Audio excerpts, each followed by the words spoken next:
pertempuran di antar gedung yang keren pertempuran Peter Parker dengan Green Goblin, Doc Ock dan sebagainya benar-benar memanjakan mata kita. Spider-Man No Way Home, film terlaris di era pandemi, memang menyajikan banyak adegan dahsyat yang semakin hidup dengan sentuhan seniman grafik komputer atau CG artist.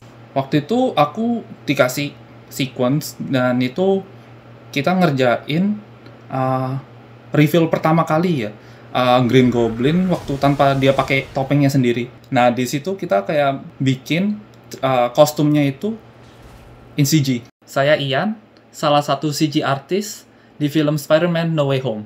Ian Martin Ciputra, satu lagi diaspora Indonesia yang berprofesi sebagai CG artist di industri film Amerika. Ian yang bekerja di perusahaan Secret Lab sudah menggemari Spider-Man sejak SD. Tak pernah terbayangkan suatu hari ia akan terlibat dalam produksi salah satu film Marvel ini. Terus ternyata pas dikasih tahu kayak, oh kita ngerjain Spider-Man. Wah itu langsung kaget sih, to be honest. Excited, takut, dan juga ya beneran happy. Kayak, wow kita ngerjain Spider-Man. Kayak, Ian dan timnya mulai mengerjakan proyek ini bulan September, hanya 3 bulan sebelum filmnya dirilis pada Desember 2021. Pokoknya asalkan kelihatan real dan kelihatan kayak meyakinkan kalau itu nggak kelihatan kayak komputer, kerjaan komputer gitu. Making sure biar kelihatan kayak not only sama konsepnya sama dari film originalnya, tapi kita juga enhance, kelihatan lebih detailnya lagi gitu. Menurut anak muda asal Surabaya lulusan Ringling College of Art and Design, jurusan animasi komputer di Sarasota, Florida, mengerjakan proyek ini tidaklah mudah. Ia dituntut bekerja 7 hari seminggu, 12 jam sehari, mengejar tenggat waktu. Kita ngerjain beberapa sequence ya, tapi total mungkin kayak 2-3 menitan kali ya. Tapi respon penonton saat menyaksikan adegan yang dikerjakannya membuat Ian merasa puas dan bangga. Jadi pas waktu mereka tunjukin kayak adegannya William Dafoe pakai Green Goblin itu kayak beneran, orang-orang kayak cheeringnya kayak beneran kayak wah, kayak timnas Indo menang lah.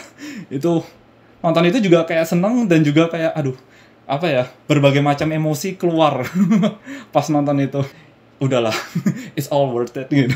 Kemampuan Ian sebagai CG artist juga diakui Rini Sugianto, animator senior Indonesia di California yang banyak terlibat dalam produksi film-film laris Hollywood. But as an artist, I think it's great untuk dengan experience yang begitu, mulai dari lulus dari sekolah, terus kerja, dan dalam jangka waktu yang lumayan pendek udah mulai kerja di high profile projects. I think it's good. It's a testament sebagai dari hasil kerjanya dia gitu. Kedepannya, Ian merasa masih harus terus belajar dan mencari pengalaman untuk terus berkiprah sebagai CG artist. Namun, dengan semakin banyak film, baik layar lebar maupun streaming yang memakai teknologi computer graphics, ia melihat prospek pekerjaan di bidang ini semakin menjanjikan. Dari Washington DC, Rafki Hidayat, Dania Iman, Nia Iman Santoso, VOA.